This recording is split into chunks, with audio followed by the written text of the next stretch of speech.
يقال فلان رخي البال، أي موفور العيش وهادئ النفس والخاطر.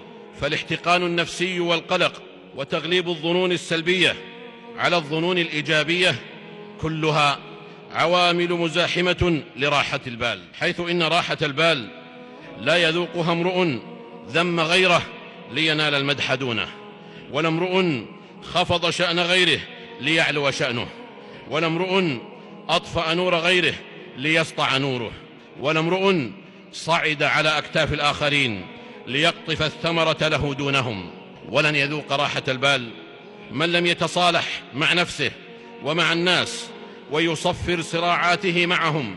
لن يذوق راحة البال من لم يكن كما هو بلا تكلف، ومن لبس لبوسا ليس لبوسه، ومن مشى مشية ليست مشيته.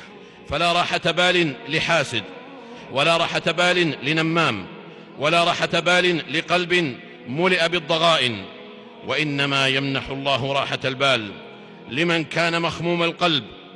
أتدرون من هو مخموم القلب؟ إنه التقي النقي، لا إثم فيه ولا غل ولا بغي ولا حسد.